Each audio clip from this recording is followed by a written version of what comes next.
그래서 하나님, 우리는 홀로가 아니라 하늘과 땅을 주관하시고 다스리시고 창조하신 그분이 우리 등 뒤에서 우리와 도우시고 함께 하시는 그 믿음의 눈이 띄어지게 하여 주십시오.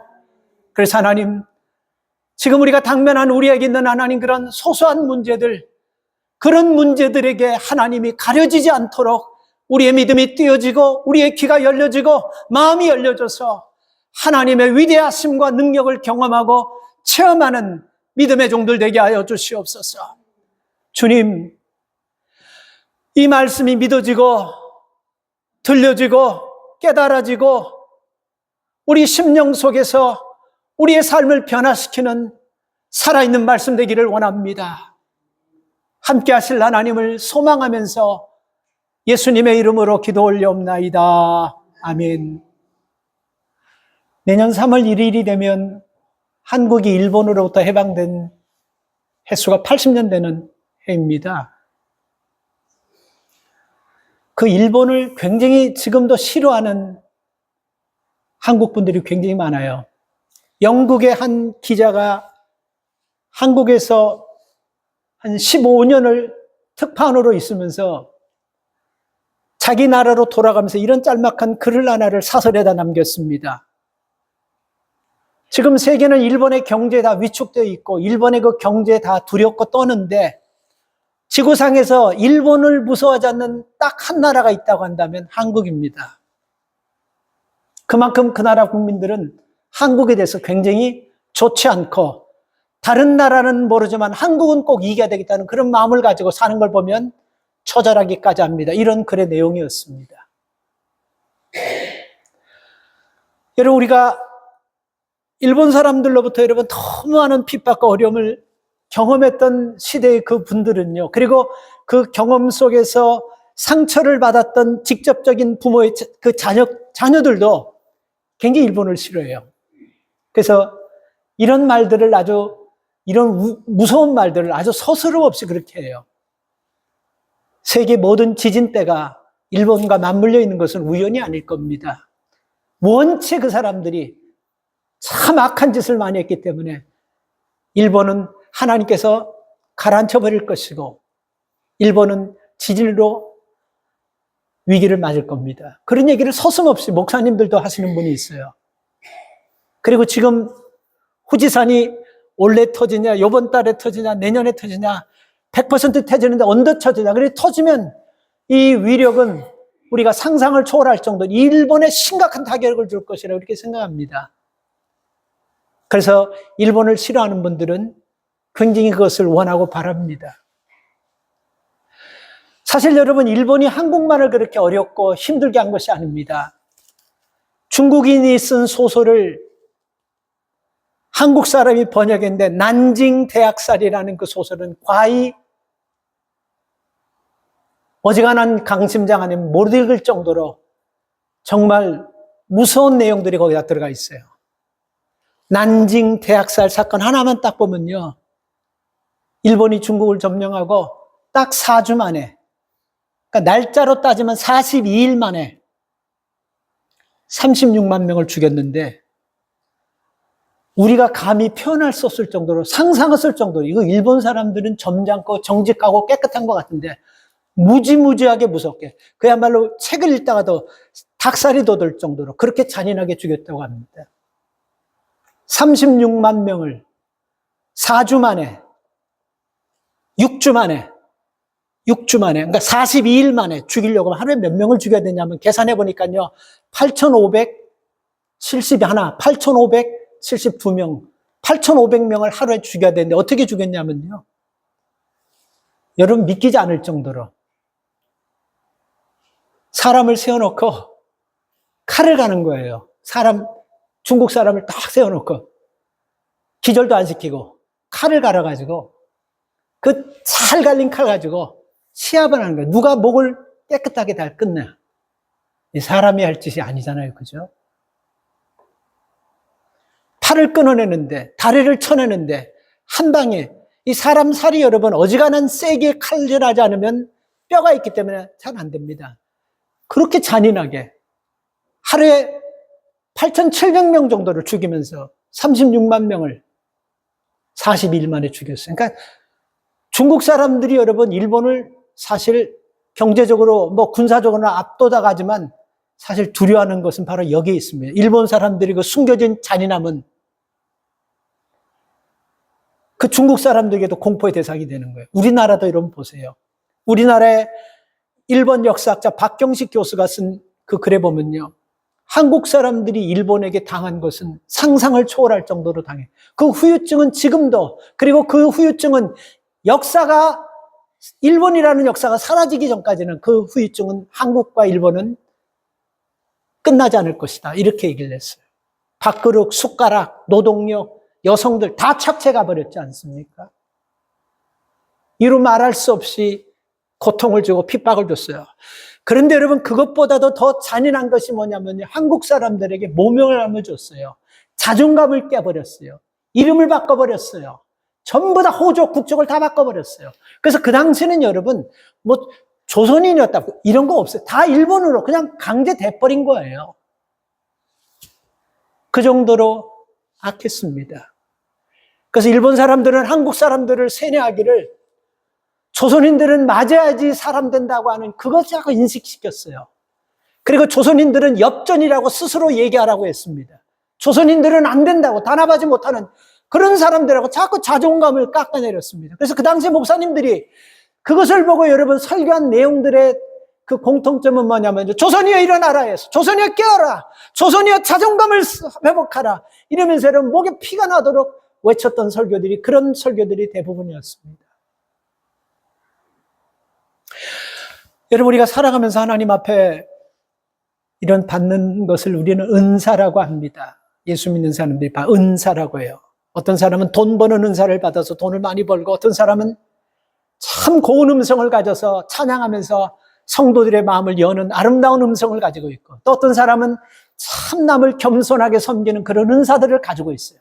그 하나님이 주신 은사입니다. 믿습니까? 그런데 하나님이 주는 이런 은사를요 다른 사람을 자존감을 세워주고 다른 사람을 높이는 일에 쓰는 것이 아니고 멸시하고 무시하고 핍박하고 우습게 여긴다는 것은요. 그것은 여러분 하나님께서 주신 은사의 힘을 바르게 쓰지 않는 것입니다. 그건 올바른 것이 아니에요. 돈을 가지고 가난한 사람들을 우습게 여겨버립니다. 노래를 잘한다고 태어날 때부터 목소리가 좋지 않은 그 사람들을 노래 못한다고 비하시켜버리고 이거는 여러분 하나님이 주신 은사를 가지고 자존감을 높이는 일이 아니고 모멸감을 주는 일입니다.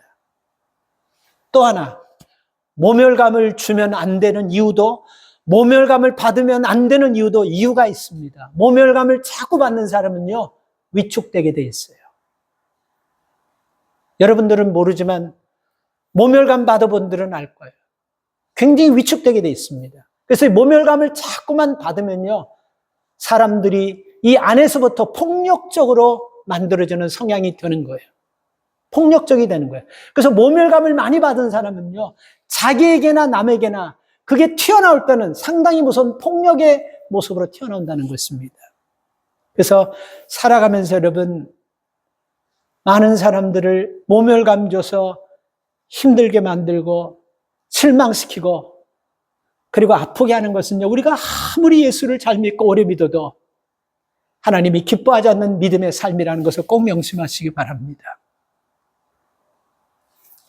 사무엘상 25장에 보면요 다윗을 여러분 모멸감 준 나발이라는 사람이 나옵니다. 굉장히 부자였어요. 다윗이 어려울 때 좀 도와달라고 하니까 왜 내가 다윗을 도와주냐고. 다윗이 누군데. 굉장히 모멸감을 줬어요. 근데 그 다윗이 그걸 듣고 내가 나발을 반드시 죽이겠다는 그 소리를 나발이 들으면서 다윗이 어떤 사람인지를 깨닫고 나서 그는 스스로가 무섭고 두려워가지고 10일 만에 두려워서 자기 스스로가 죽어버립니다. 여러분 우리가 하나님 앞에 복을 받고 우리가 하나님의 기뻐하시는 삶을 살려가면요 힘들지 않아요. 복잡하지 않아요. 굉장히 심플하고 단순합니다. 어떻게 하면 저 사람에게 자존감을 줘서 하나님을 만나게 할까? 이 삶을 살면요 우리에게 예비하신 그 복보다 더 풍성한 복을 주실 줄 믿습니다. 그래서 사람들은요 자존감이 굉장히 중요해요. 이 자존감이 어떠냐에 따라 내가 행복하게 살 수 있고 불행하게 살 수 있는 것입니다. 요즘은 여러분 주급이 얼마가 제일 미니멈인지 잘 알지 못해요. 저는 오래전에 제가 한번 일을 해본 적이 있어서 그때 오래전에 오래됐죠. 그때 제가 받는 주급 중에 최고에 많이 받은 주급이 400불이었어요. 굉장히 큰 돈이었어요. 최고로 많이 받은 주급이. 근데 아마 요즘은 미니멈 한 600불 되지 않겠습니까? 근데 여러분 주급을 600불 받아가지고 600불 가지고 잘 나눠가지고 행복하게 사는 사람이 있어요. 있어요, 여러분.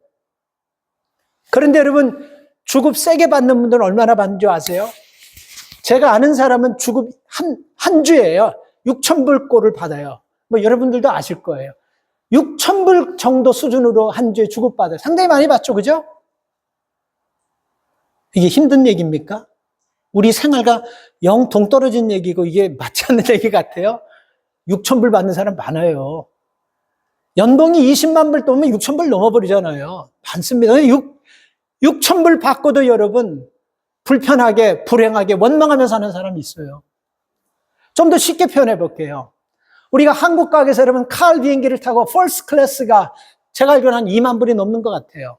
근데 그 퍼스트 클래스를 타가지고도 뭐 옆 사람이 이렇게 뭐 시끄럽니 뭐가 어떠니 분위기가 어떠니 뭐가 어떠니 하면서 불평하면서 14시간을 퍼스트 클래스에서 그 많은 돈을 두고 타고 가는 사람이 있고 이코노미 클래스에서 1,200불, 1,300불 주고 비행기표 끊어가지고 한국 가면 어머니 만나고 가족들 만나고 친구들 만나고 맛집 다니면서 이것저것 먹으면서 흥분해가지고 기쁜 마음으로 14시간 가는 사람이 있습니다. 여러분은 어떤 삶을 택하고 싶습니까? 무슨 차이입니까? 돈 차이입니까? 학위 차이입니까? 자리 차이입니까? 아니에요. 자존심의 차이인 거예요. 자존감의 차이인 것입니다. 자존감이 상실되는 것은요, 우리가 생각할 때 여러 가지 이유가 있지만 말씀을 준비하면서 제 생각으로 말씀을 준비한 가운데 자존감에 대한 책을 좀 많이 읽었습니다. 그리고 자존감으로 설교한 목사님들의 설교도 좀 많이 경청해서 들었어요. 자존감의 상실은 언제 생기냐면 경제적으로 우리는 약해질 때 우리는 자존감이 상실된다고 이렇게 생각하는 사람들인데 꼭 그렇지만 않습니다. 그러면 가난한 사람은 다 자존감이 없다라는 결론밖에 더 나옵니까? 그렇지 않아요. 자존감의 상실은 경제적인 약함도 아니고 좋은 친구를 못 만났기 때문에도 아니고 좋은 배경, 좋은 백그라운드, 좋은 부모를 못 만난 것도 아닙니다. 물론 여러분 우리가 좋은 부모, 좋은 백그라운드, 좋은 친구, 좋은 환경 만나면 좋은 거죠. 그러나 그거는 궁극적인 목적이 아니라는 거예요. 왜 자존감이 상실되냐면요. 잘못된 생각이 우리의 자존감을 상실시키는 거라는 것입니다. 예를 들면 여러분 실제 상황과 지금 현실과 동떨어진 과거를 생각하든지 비현실적인 것을 생각하는 것입니다. 그러면 내가 여러분 어떤 상황이 있던 간에 내가 무엇을 하든 간에 그거와 관계없이 우리 자신은요 자존감이 상실되고 낮아지는 삶을 스스로가 살아가게 된다는 것입니다. 그래서 여러분 우리는 적어도 우리 구원받은 사람 아닙니까? 우리 이 땅에 이걸로 다 끝나는 겁니까? 이 땅 삶으로 끝난다면 저는 목사 안 됐어요. 지금도 이게 이 땅 생활로 끝나면 지금도 나는 목사 그만둘 마음이 있습니다. 우린 이 땅 삶으로 끝나는 것이 아니에요. 이건 확실해요. 그렇기 때문에 이 땅 삶으로 끝날 사람들이 아니기 때문에 여러분 우리들은요 적어도 하나님의 백성이라는 자신감, 자존감 이런 거는 가지고 있어야 되는 거예요. 오늘 예배 드리는 분들에게 왜 자존감이 필요하냐면요. 이 자존감은요. 심리학자인 토니 햄프리스라는 사람이 얘기했는데 토니 햄프리스는 적어도 이 심리학의 최고의 권위자입니다. 이 사람이 얘기하는 것은 자존감이라는 것은 8살 전에 만들어져 버린다고 했어요. 8살 전에. 이 자존감이 형성되는 것은 사회적인 환경이나 성장 과정이나 그리고 자기의 어떤 상황이나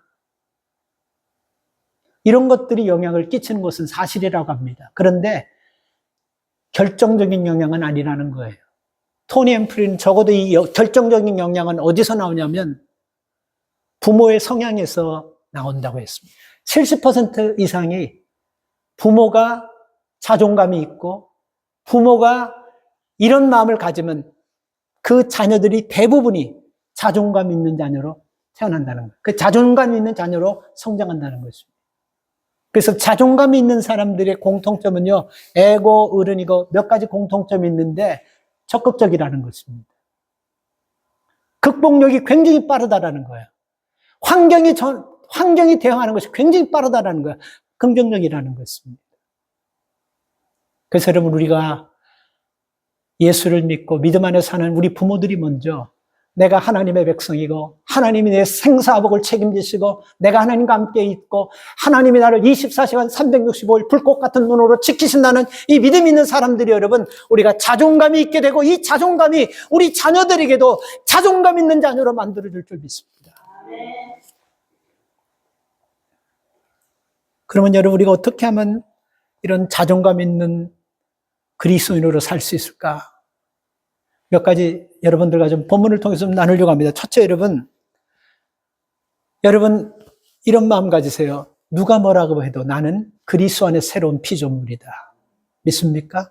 누가 뭐라 그래도 내 상황을 지금 보고 내 과거를 지금 보고 무슨 얘기를 하든 간에 don't care, 관계없어요. 누가 뭐라 그래도 나는 그리스도 안에서 새로운 피조물, 이 자존감을 가지시기 바랍니다. 자신의 가치를 내가 어떻게 생각하냐에 따라 나의 자존감이 높아질 수 있고 낮아질 수 있는 것입니다. 자존감, 자존심, 자만감 비슷한 말인 것 같지만 다릅니다. 어떤 사람에게 자존심이 높다고 하면요, 긍정적인 말로 들려요. 저 사람 참 자존감 높다면 긍정적이에요. 그러나 어떤 사람에게 자존심이 강하고 자만심이 강하다고 하면 부정적으로 들립니다. 그래서 자존감이 높다라는 것은 여러분, 마치 속이 잘 익은 과일처럼 성숙한 상태를 얘기하는 거예요. 이 성숙하다는 것은 여러분, 나를 존중할 줄 알고 남을 존중할 줄 안다는 것입니다. 나를 이해할 줄 알고 남을 이해할 줄 안다는 것입니다. 역지사지의 마음으로 항상 다른 사람을 생각할 줄 알고 항상 다른 사람을 위할 줄 안다는 이 마음이 자존감 있는 사람들의 마음이라는 겁니다. 그래서 여러분, 자존심하고 자존감하고 다릅니다. 자존감이 낮은 사람들은 여러분, 항상 내게 부족한 것이 있기 때문에 다른 사람이 나에게 무슨 말을 해도, 일반적인 말을 해도 내 부족한 것을 드러내려고 하는 말을 하고 생각하고 미리 차단해버리고 미리 공격적인 영향이 되는데, 그게 바로 내 자신감을 감추기해서 공격적인 성향이 될 확률이 높다는 거예요. 자존감이 낮은 사람들이. 사람들에게 쉽게 상처받고 분노자라고 사람들과의 관계가 원만하지 않는 까닭은요, 이 자존감이 낮아서 그 방어 기제로 자존심을 자꾸 사용한다는 것입니다. 그래서 자존감과 자존심을 구별하지 못하는 거예요, 잘. 그래서 우리는 자존심보다 자존감이 높아져야 돼요. 여러분, 어떤 연못에 말이에요, 물이 고여 있습니다. 그 고여 있는 물에 며칠 동안 비가 와가지고 그 고여 있는 물에 꽉 차면서 물을 한번 뒤집어 퍼가지고 서큘레이션을 하면 그 고여 있던 옛물은 그 며칠 동안의 그 짠대비를 통해서 다 빠져나가고 새물이 쌓이는 거, 그건 이치 아니에요? 그건 과학이고 그건 특별한 것이 아니잖아요. 그렇죠? 쉽게 얘기해, 물이 여러분 엄청난 물이 확 들어오면요, 고여있던 물은 쓸려져 나갑니다. 본의 아니게 나는 머물고 싶고 나는 견디고 싶어 못하는 거예요. 새물이 들어오면 새물의 힘에 의해서 나가는 거예요. 그런데 이상한 게 있어요. 우리 사람들의 삶에 새 것이 들어왔는데도 불구하고 옛 것이 나가지 않는다는 것입니다.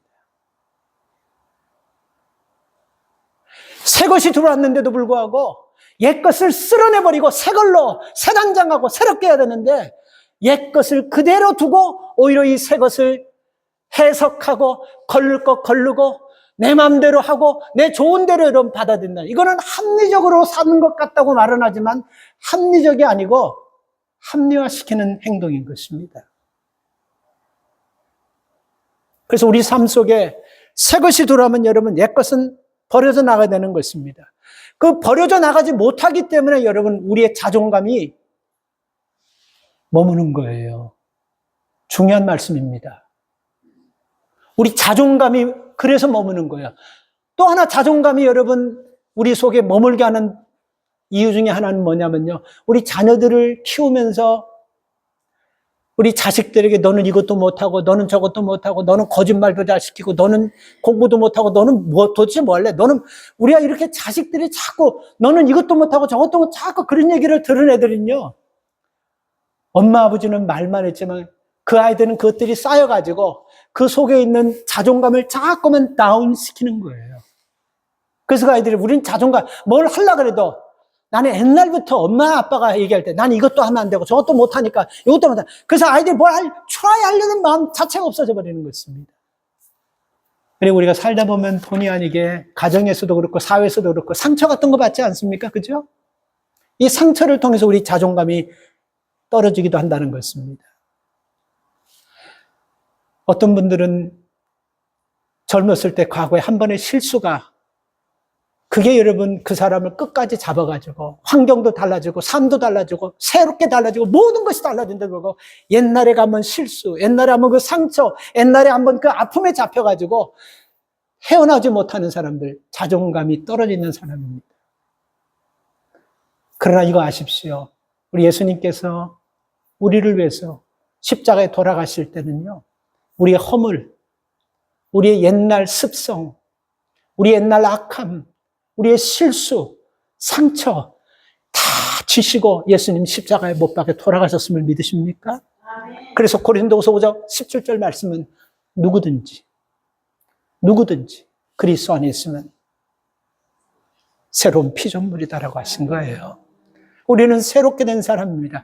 그래서 여러분 나도 새로운 사람이라는 이런 자존감을 가져야 돼요. 나는 그리스도 안에서 구원받은 새로운 사람이라는 이런 자존감을 가져야 돼요. 우리가 이런 자존감을 가지지 못하면요. 항상 하나님과 우리의 관계가 피드백이 생기면서 의심이 생기고 두려움이 생기고 불안감이 자꾸 생기는 것입니다. 여러분 의심, 불안, 두려움 하나님은 한 번도 하지 않는 걸 아셔야 됩니다. 의심, 불안, 두려움은 누가 하냐면 내가 하는 거예요. 자존감이 자꾸 떨어지니까 의심하고 자존감이 자꾸 떨어지니까 불안하고 자존감이 자꾸 떨어지니까 위축되는 것입니다. 여러분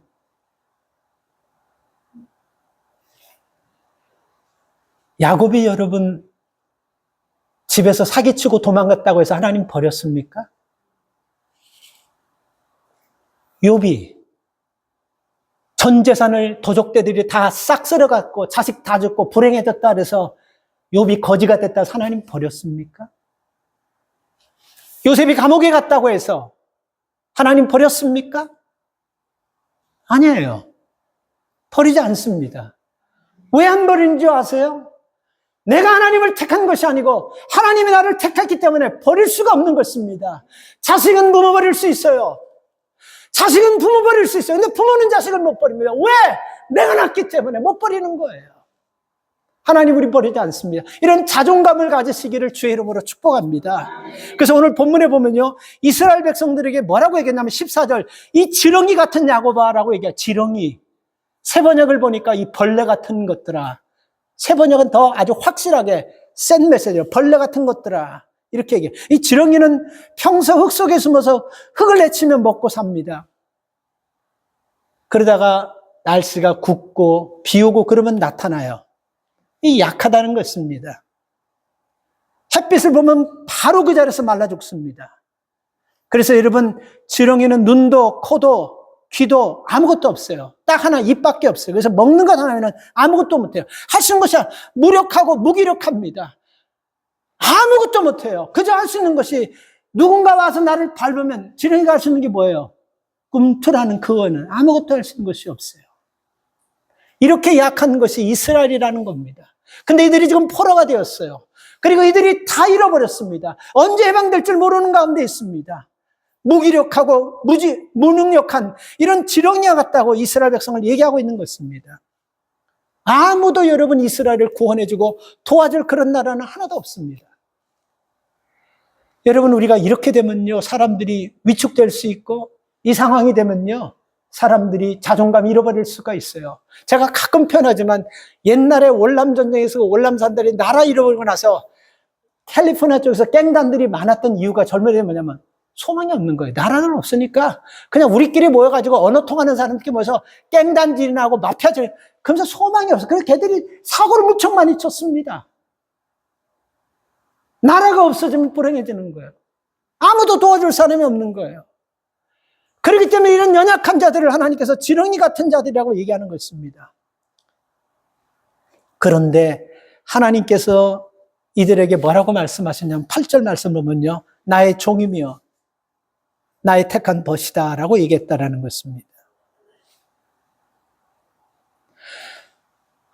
심지어는 하나님 눈으로 보실 때도 지렁이같이 보였다고 한다면 사람이 사람 볼 때는 그것보다 더 초라하고 더 보잘것없이 보였을 거예요. 그렇죠? 그런데 하나님께서 8절에서 이 백성들을 나의 벗이고 나의 자녀고 내가 택한 사람, 그렇게 얘기하는 거예요. 여러분, 이거 믿으십시오.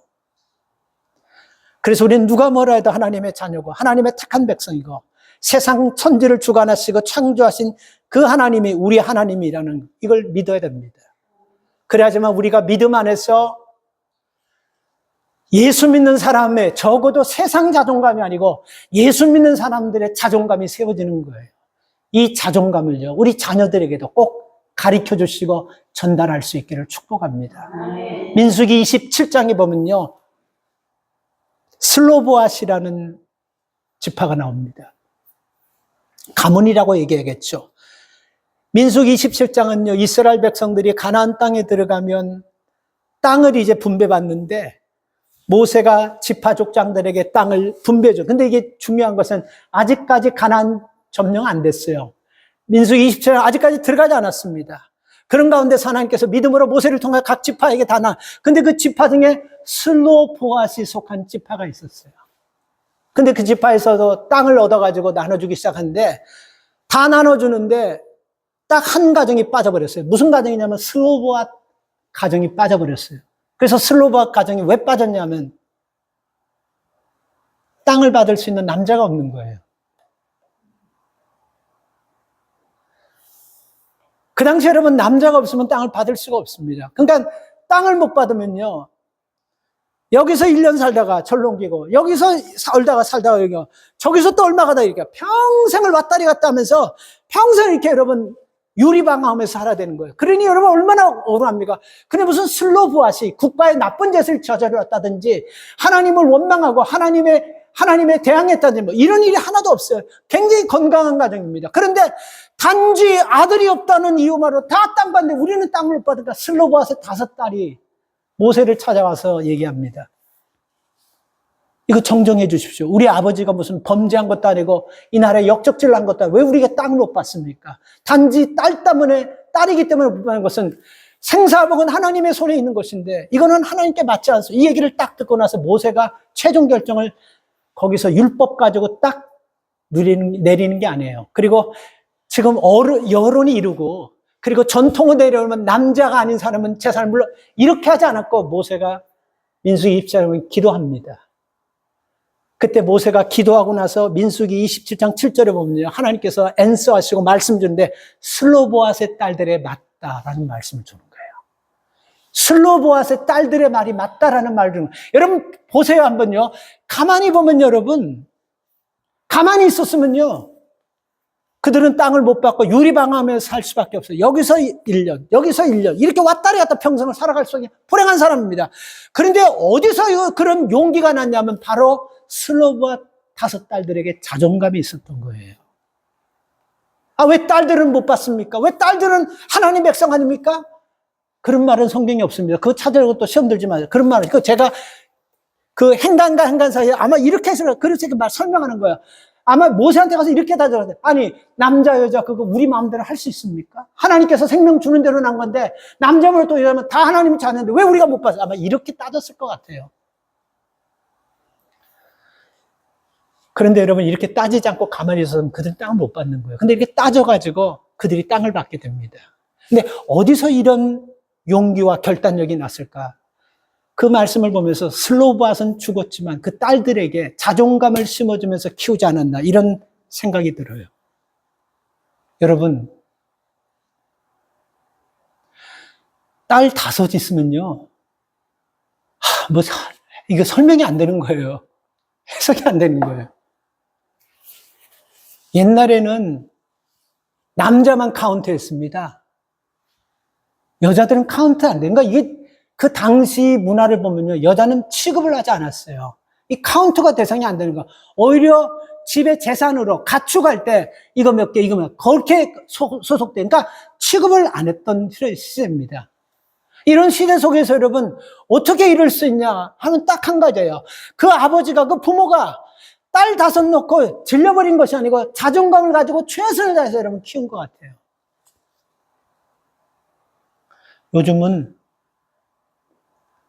요즘은 세대가 바뀐 거 알죠?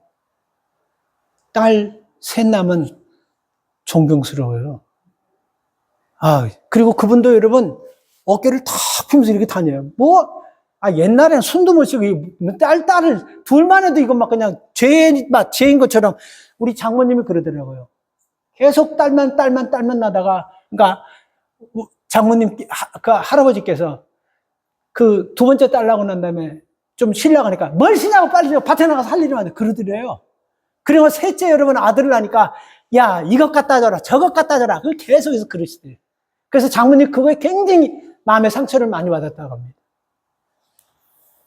근데 그 당시 그 딸들을 그렇게 많이 낳았는데 참 대단도예요. 그래서 우리가 지금은 세대가 바뀌어가지고 뭐 아들, 딸 상관없지만 저는 제가 객관적으로 볼 때 나는 딸이 없어서 그런 건 모르지만 제가 딸 있는 집의 그 모습을 보면요. 이게 딸이 그래서 사람들이 딸 하는구나 하는 생각이 들더라고요. 이건 제가 그래서 이 유튜브 이 설교를 듣다가 혹시 그분이 이거 들으면 시험되지 않기를 좀 바라는 마음으로 조심스럽게 이거 있었던 일이에요. 저 경상도에 그 부모님이 고생해서 거기서 자식들 5을 낳아가지고 아들 3, 딸 2을 낳아가지고 다 대학 졸업시켰습니다. 그리고 부모님이 80세가 약간 넘었어요. 그리고 그게 그렇게 올해 기재 2014년이니까 한 11년 딱 전에 있었던 일이에요. 그러니까 여러분들은 저를 만난 것을 참 귀하게 생각해요. 이런 스토리들은 이거 체험하지 않는 사람한테 못 되면 내가 이거 체험했기 때문에 내가 하는 거예요. 체험했다면 조금 모순이 있는데 하여튼 굉장히 나와 가깝고 내가 너무 잘하는 거예요. 그래서 설날에 가족들이 다 모였어요. 그래서 거기서 모여가지고 음식하고 하루 동안 자면서 막 형제들끼리 얘기하고 그랬어요. 그리고 나서 그 다음날 이제 설 다 끝나고 이제 가려고 하는데 자식들이 5이니까 첫째, 둘째, 셋째, 아들 3, 딸 2인데 10만 원씩 딱 내니까 얼마가 되죠? 이 계산이 안 나와요? 5명이 10만 원씩 내면 얼마 되는 거예요? 50만 원이 되는 거예요. 그렇죠? 근데 10년 전에 50만 원이면 뭐 그렇게 나빼. 그죠? 돈 가치는 10년 전에 좀 했어요. 근데 그래 딱 내놓고 이제 빨리 갑시다 하니까 넷째가 딸이고 5째가 딸인데 넷째가 딸, 그러니까 내가 사실 하루 전에 먼저 와가지고 오빠들보다 먼저 와서 아버지 엄마 이 집에 40년 살았는데 이거 좀 집을 어떻게 하면 리모델링 할 수 있을까? 잘 들으세요. 이거 있었던 일이기 때문에. 어떻게 하면 리모델링 할 수 있을까 해서 자기가 그 공사하는 사람을 그 전날 좀 여러 군데 뛰어다니면서 오빠들하고만 상의하려고 내가 물어봤다고 합니다. 보일러부터 시작해서 벽 싹 다 바꾸고 대문 바꾸고 담 치고 지붕 다 바꾸고 하니까 2,500만 원이 딱 넣었네. 그러니까 11년 전이에요. 오빠, 이거 이렇게 됐는데 이거 어떻게 했으면 좋겠어요? 딱 얘기하니까 그때부터 조용해지는 거예요. 3명의 오빠와 2 딸은 딱 앉아 5명인데 조용해지는 거예요. 그 오빠들은 눈만 멀뚱멀뚱 뜨면서 어디를 보냐면 자꾸 자기 부인들을 보는 거예요. 자꾸 부인들을. 무슨 말입니까 이게? 불편하다는 거야, 이게 빨리. 근데 네가 뭔데 이런 것을 시작해서, 뭐 아버지가 지금 연세가 지금 어머니하고 80이 넘었는데 뭐 얼마나 사는데 이걸 다시 집어내. 그럼 오빠, 여기서 우리 다 키우고 하셨는데 이런 집에서 그러면 아버지 내가 100살까지 살게 하는데 오빠 자신 있어? 이렇게 하니까 더 이상 얘기 못 하는 거예요. 그러니까 아무도 얘기하는 거야. 아들들이 아무도 얘기하는 거야. 그러니까 넷째 딸이 2,500만 원인데 우리 형제들끼리 똑같이 내가지고 이 집 고칩시다. 우리가, 아버지, 엄마가 우리를 위해서 이렇게 평생을 고생했는데 이거 우리가 못해. 우리 다 지금 먹고 살만은 하지 않냐고. 이 중에서 지금 나하고 막내가 지금 제일 어려운데 나도 내고 막내도 해야겠다. 그래도 가만히 있는. 그래서 넷째가 그래요. 오빠, 내가 700만 원 낼 테니까 알아서들 나눠서 내. 그러니까 넷째가 700만 원 내면 계산이 딱 나오잖아요. 첫째가 얼마 내야 돼요? 600만 원. 그리고 두 번째가 얼마 내야 돼요? 500만 원. 그렇죠. 600만 원 내고 500만 원 내고 세 번째가 400만 원. 그 다음에 넷째가 700만 원 낸다고 생각해요. 끄트머리는 얼마 내야 돼요? 300만 원이나. 그러면 2,500만 원이 나오는 거잖아요. 그죠? 2,500만 원 드는데 이거 내가 700만 원이니까 이거 알아서 하라고. 그러니까 야, 좀 생각해보자. 너 왜 이렇게 급하냐, 막 이렇게 했는데 가만히 입 다물고 있던 막내가 한 소리 딱 합니다. 우리 언니가 얘기한 대로 이렇게 만약에 내지 않는다면 안 내도 돼. 그 돈은 내가 낼게. 그 대신에 오빠들 이거는 기억해. 호적에서 파버릴 거야. 오빠들 호적에서 파버리고 이 지역 동네 신문에 신문장 내서 오빠들은 이 고향에 발도 못 붙이게 내가 만들 거야. 딱 그러니까 야, 우리 시끄러서 빨리빨리 돈 내자 해서 600만 원, 500만 원 다 거쳐서 그 자리에서 250만 원 만들어줘서 제가 이 얘기를 왜 하려고 하냐면 무슨 일이 있으면요, 아들들은요, 눈치 보고 그냥 눈만 굴덩을 따 돈 들어간 일이라면 그냥 거기서 한식하면 한숨만인데 오히려 딸들이 적극적이라는 걸 얘기하려고 하는 거예요, 내 얘기는요. 여러분, 우리 자식들을 여러분 자존감 있는 자녀로 좀 살릴 수 있기를 바랍니다. 여러분, 자녀들에게 우리가 큰 돈 남길 수 없는 사람은요, 자존감을 남겨주세요. 자식들에게 너는 우리에게 있어서 최고야. 너는 어떻게든지 네 자체가 우리에게는 최고야. 너는 반드시 잘할 수 있어. 우리는 너를 바라보고 우리는 너를 믿고 너는 반드시 잘할 거야. 너는 할 수 있어.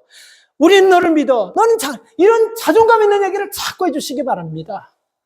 그럴 때 여러분, 우리 자녀들이 믿음 안에서 상황을 보지 않고 자꾸 부모가 주변에서 하는 이런 얘기를 듣고 우리가 자존감 있는 자녀로 성장하게 될 줄 믿습니다. 또 하나는 여러분, 우리가 살아가면서 정말 중요한 것이 뭐냐면요, 하나님께서 부족한 나를 사용하신다는 자신감, 하나님께서 부족하지만 나를 사용하신다는 이런 자신감 가지십시오. 현재 내 모습이 어떤가에 따라서 우리는 열등감이 될 수 있고 자신감이 될 수 있는 것입니다. 그래서 여러분, 열등감에 잡힌 사람은요, 자기 자신이 가지고 있는 것을 올바르게 못 씁니다. 여러분, 우리가 마태복음 25장에 보면 달란트 비유 나오잖아요. 1달란트, 2달란트, 5달란트. 사실 여러분, 어떻게 하면 unfair한 거예요. 아니, 주려면 똑같이 1달란트, 주려면 2달란트, 5, 누구나 1달란트, 누구는. 근데 이 1달란트라는 액수가 엄청난 액수예요. 우리가 생각할 때 몇십억의 액수입니다. 결코 작은 액수가 아니에요. 근데 그 주인이, 어른이 알아서 그렇게 딱 맞춰서 줬겠어요? 그쵸? 근데 1달란트 받은 사람이 문제가 생겨요. 뭡니까? 다른 사람은 다 곱절로 벌어가지고 왔는데 1달란트 가지고 온 사람은 당신은 심지 않은 것도 취하고 당신은 없는 것도 있게 하시는 분인데, 그래서 내가 땅소입니다. 그때 하나님께서 참 잘했다 하지 않았어요. 야단했습니다. 왜 그런 현상이 일어납니까? 1달란트 나는 받았기 때문에 나는 2달란트, 5달란트 받은 사람 못하다는 자존감이 있다는, 그래서 아무것도 할 생각도 안 하는 거예요. 그래서 자기가 그냥 땅 속에 묻어놓다가 본전치기 하면서 잃어버리지 않고 가져오겠다, 이런 마음을 갖고 왔는데 주님께서는 굉장히 강하게 이 악하고 게으른 자가 너는 바깥 어두운 세상에 거기에 떨어져 슬피 울며 이거 지옥 가, 너는 지옥 가라, 너는 지옥에 가라, 이런 말씀과 똑같은 말씀인 것입니다. 여러분, 우리가 자존감이 낮아지면요, 관계 기능 정서가 깨어지고 판단력 떨어지고 상황이 더 악화됩니다. 우리가 다니엘을 보세요. 다니엘은 자존감이 있을 수 있는 상황이 아니에요. 포로였잖아요. 그죠? 그리고 사람들이 다니엘을 막 죽이려고 하잖아요. 그죠? 그리고 다니엘을 자꾸 어렵게 위축되는 상황에서 자존감이 있을 수가 없어요. 그런데 다니엘은 한 번도 꿀리지 않습니다. 다니엘서 1장 8절에 보면요, 다니엘이 왜 이런 상황에서도 꿀리지 않고 흔들리지 않냐는 한 단어가 나와요. 다니엘서 1장 8절은 그는 뜻을 정했다라는 말이 나와요. 뜻을 정해버렸어요. 누가 뭐라고 해도, 온 세상이 다 뭐래도 내 뜻은 하나님이고 내 목표는 하나님이고 나는 하나님을 의지하면서 나는 하나님과 함께 이 뜻을 딱 정하니까 누가 뭐라고 해도 그는 흔들리지 않고 요지부동한 사람이 될 수 있었던 거예요. 다윗도 보면 여러분, 아버지 이새에게 사무엘이 자식들 다 데리고 왔는데 그 자식들이 아들이 8이걸랑요. 근데 아버지가 7명만 데리고 왔어요. 처음부터 아버지 이새에게는 다윗은요, 수에도 집어넣지 않았습니다. 그래서 시편 27편 10절에 보면요, 부모가 나를 버려도 이런 단어가 나와요. 다윗이 이제 아버지가 나를 버려도 그는 그런 뜻으로 그런 의미로 하지 않나 이렇게 우리가 생각할 수 있어요. 그렇지만 그는 한 번도 아버지, 한 번도 형들 원망하지 않았어요. 그도 다니엘처럼 뜻을 정했어요. 하나님으로 채우고 하나님으로 목표를 삼고 하나님을 의지하며 살았기 때문에 그는 요지부동한 사람이 될 수 있었던 것입니다. 흔들리지 아니하고 자존감을 누려뜨리지 않는 그런 사람이 될 수 있다는 거예요. 오늘 이 본 말씀을 보면요, 10절, 13절, 14절에서요 하나님께서 이스라엘 향해서 계속해서 반복하는 말씀이 나옵니다. 10절, 13절, 14절 뭡니까? 두려워하지 마, 두려워하지 마, 두려워하지 마. 이 두려워하지 말라는 말, 북한 말로 뭔지 아세요?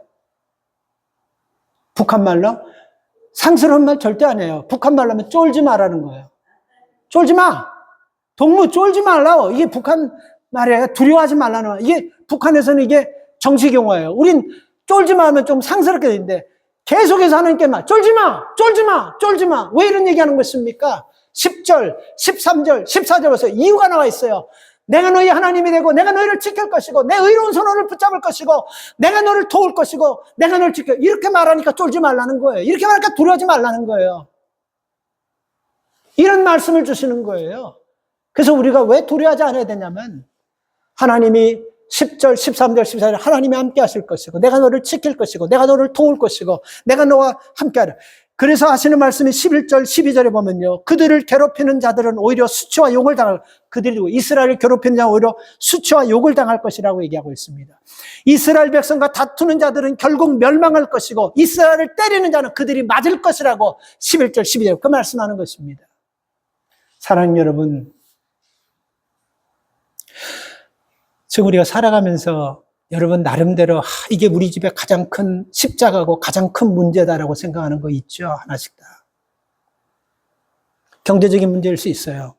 그리고 건강 문제일 수 있고, 그리고 자식 문제일 수 있고, 그리고 비즈니스 문제, 그리고 사업 문제, 이거 보면 다른 사람일 때 뭐 그걸 아니에요. 그렇지 않습니다. 우리 그렇게 하면 안 돼요. 본인한테 이게 가장 시리어스하고 가장 힘들고 가장 어려운 문제, 이게 십자가예요. 근데 이거 아십니까? 우리 하나님이 함께 하시면 한 번에 해결될 문제들이라는 걸 믿습니까? 우리가 볼 때는 대단하고 우리가 볼 때는 엄청나고 우리가 볼 때는 안 될 것 같지만 하나님이 역사하시면 반드시 그 자리에서 돼버린다라는 것입니다. 이런 믿음을 가지시기 바랍니다. 내가 누구와 함께 있냐는 것은 그래서 중요한 거예요. 여러분들이 나와 함께 있으면요, 다른 사람들이 볼 때는 목사님과 교인들과의 관계로만 아는 거예요. 그러나 여러분들이 이 땅의 지도자와 함께 있다고 한번 생각해 보세요. 5만 가지 생각과 5만 가지 추측을 다 하게 되는 것입니다. 달라지는 거예요. 퀄리티가 달라지는 거예요. 예를 들어서 여러분, 우리가 마스터카드나 비자카드 있지 않습니까? 그 마스터카드나 비자카드, 그걸 여러분 만약에 제 주머니에서 이게 딱 나왔다면 대부분 여러분들이 맥시멈 8,000불 정도 더 못 쓸 거예요. 이런 생각이 나는 거예요. 그러나 비즈니스를 엄청 크게 하는 사람들은 여러분, 그 사람의 그 크레딧 한도가 엄청 높은 거예요. 똑같은 컴퍼니에 똑같은 비자와 똑같은 마스터카드지만 누구 손에서 있고 누구 주머니에서 나냐가 달라지는 것이라는 겁니다. 우리는 하나님께 속해 있는 사람들이에요. 우리는 하나님이 지키는 사람들입니다. 뭐 지금 내 형편이 뭐 아무짝에는 소리는 하지 마세요. 우리가 아무리 준비하고 가졌다 할지라도 하나님과 함께 하시면 우리의 아무런 어떤 것도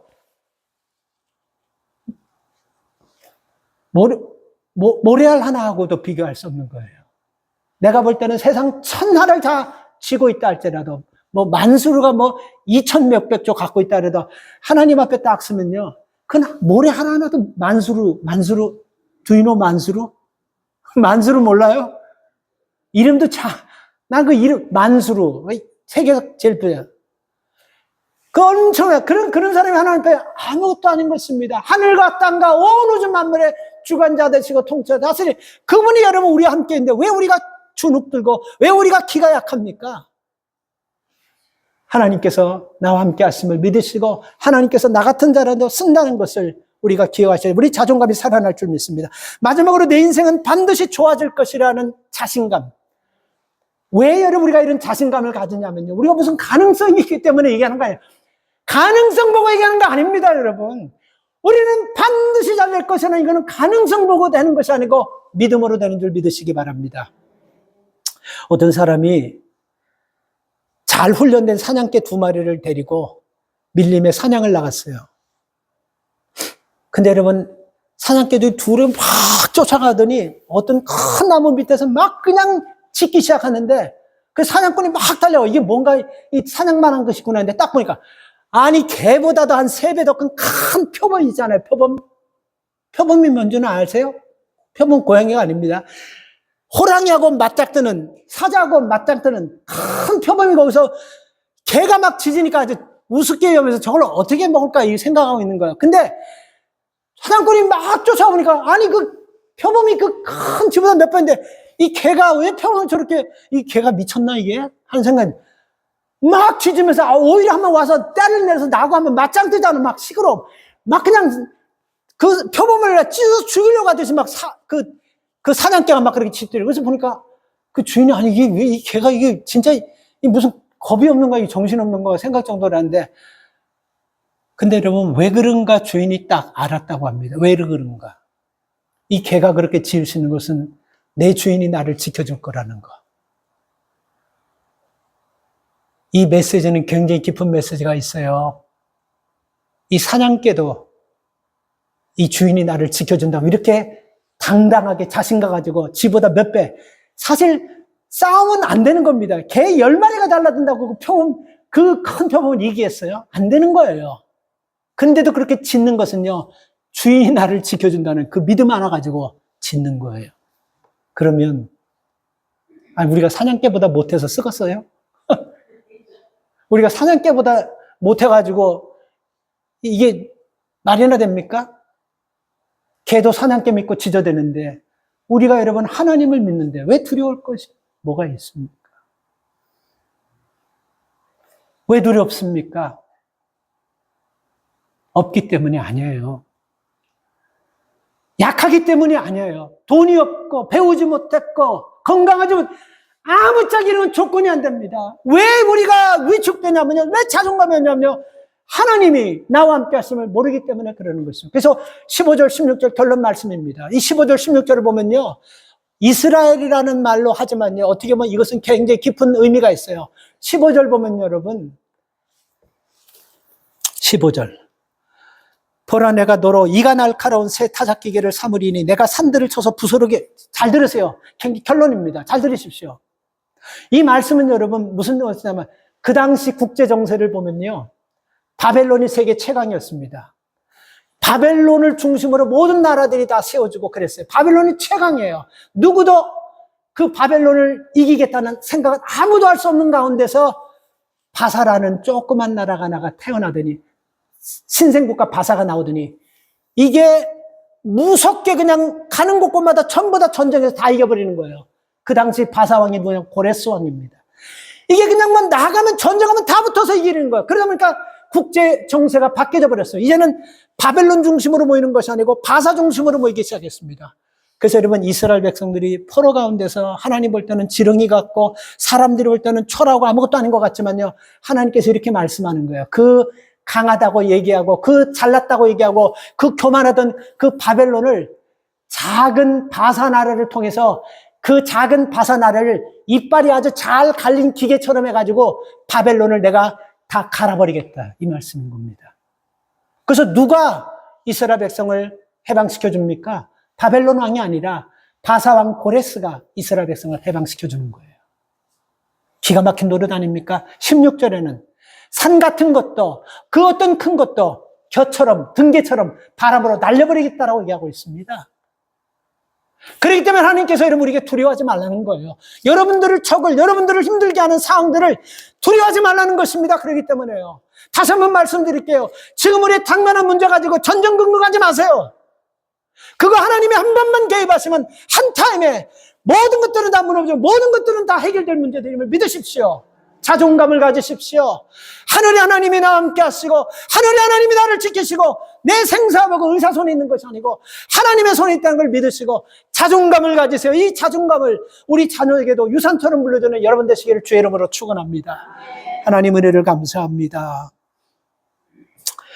이 시간 우리 믿음의 백성들이 하나님이 나와 함께 한다는 그 자신감, 자존감을 잃어버리고 자꾸 환경 가지고 옛날에 내가 얘기했던 그런 것 가지고 하나님 우리가 의지하면서 하나님을 찾으려고 합니다. 그렇기 때문에 살아가면서 조그만 문제 하나만 만나도 우리는 위축돼 버리고 실축되어 버리고 우리는 약해지고 무너져 버립니다. 주님, 우리는 항상 내 모습이 어떻든 간에 감옥에 있던 간에 감옥 밖에 있던 간에 도망자로 야곱처럼 살았던 간에 다니엘처럼 불 속에 들어갔던 간에 요셉처럼 감옥에 갔던 간에 상관없이 하나님은 우리와 함께 하심을 믿게 하여 주시옵소서. 그래서 이 하나님의 능력을 통해서 하나님 우리의 모든 삶 속에서 승리하는 믿음의 종들이 되게 하실 줄 믿고 주님의 이름으로 기도 올려